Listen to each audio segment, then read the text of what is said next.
Horacio, ¿cómo le va? Buenas noches, tal, bienvenido. Muchas gracias por su presencia. Horacio es abogado y aparte especialista en temas de tránsito. Y no diría nos viene a desburrar, pero sí a corroborar todo este informe que hemos hecho acerca de los radares y la ilegalidad en la aplicación por la famosa falta de homologación. Qué temita, ¿no? Temita que tiene algunas aristas que son necesarias aclarar, porque a veces en nuestro país plantear algunas objeciones significa estar en contra de algo. Y yo creo que acá no es una cuestión de estar en contra, sino tratar de rescatar lo bueno y también marcar cuando hay algo que objetar. En primer lugar, para los que estamos en prevención de accidentes hace más de 20 años, siempre hemos dicho que era absolutamente necesario contar con autoridad en las rutas. ¿Por qué? Porque la sensación que nadie me mira, nadie me controla, era una invitación a las transgresiones.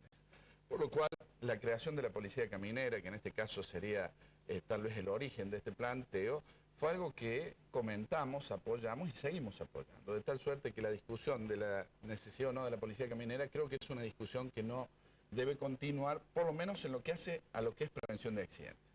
La segunda cuestión, que la policía caminera cumpla un rol de control, también es absolutamente correcto y uno comparte plenamente que la policía caminera debe controlar y de alguna manera debe hacer sentir que ya no se puede hacer lo que se quiere en la ruta. Me parece que eso también hay que rescatarlo.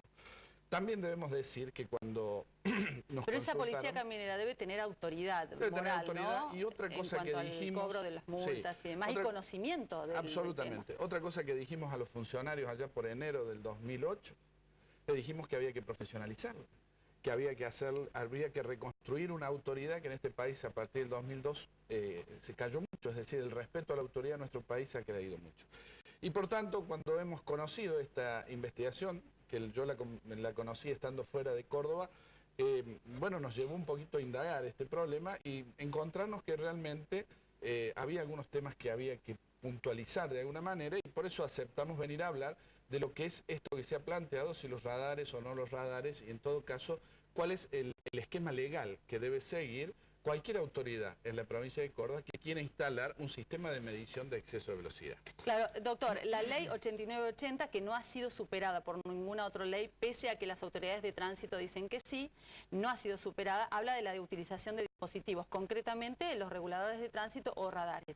En ese sentido, los radares deben estar homologados por Metrología Legal de la Nación. Así es, esa ley, si me permite Fabiana, tiene una historia. Esa ley venía en cierta manera a responder a un planteo de la comunidad porque se había instalado un negocio económico con los radares. Es decir, poníamos radar en cualquier lugar, hacíamos multas y creo que esta ley tuvo la virtud, después discutiremos si era constitucional respecto a obligar a los municipios o no, que eso será motivo de otra cosa, pero sí decir que esa ley venía a poner una transparencia en el sistema de control. A ordenar los famosos radares de las localidades del interior. Exacto, que nos mandaban la fotito. Exactamente, y a nosotros, y todos compartimos, y tal vez lo principal de esta ley 8980 era plantear la necesidad de detener al infractor, que esto lo marcábamos siempre desde la prevención de accidentes, en el sentido de que me valía decirle que ya le había hecho la multa si en el próximo semáforo me mataba un vecino. Es decir, claro, ¿qué le íbamos a decir a la familia? Quédese tranquilo, ya le hicimos una multa. Por lo cual, uno de los planteos, de los fundamentos de esta ley fue plantear justamente que había que detener al infractor y hacerlo cesar. El segundo planteo tiene que ver con algo que se discute y es la necesidad que el aparato, porque en definitiva un radar es como una cámara, como una filmadora que registra una infracción, es un elemento técnico que puede ser manipulado. Y esa ley 8980 vino a poner una serie de requisitos justamente para que no se pudiera manipular y también es bueno.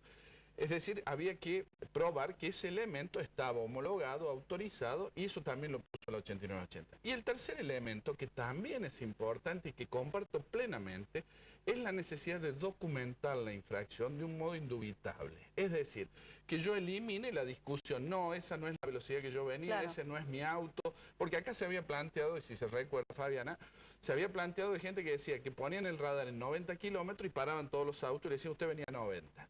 Es decir, que esta ley tiene un origen legítimo, atendible y que de alguna manera aplaudíamos porque era ponerle racionalidad al control. El problema se ha planteado, de acuerdo que hemos visto por la investigación, lo que he leído por los medios, en el sentido que no se habrían cumplido el segundo tema, es decir, la homologación, la autorización por metrología, que hay que tener en cuenta que hay sistemas que son imperfectos, hay margen de error, por lo cual ese sería uno de los problemas que tiene. Y el segundo problema justamente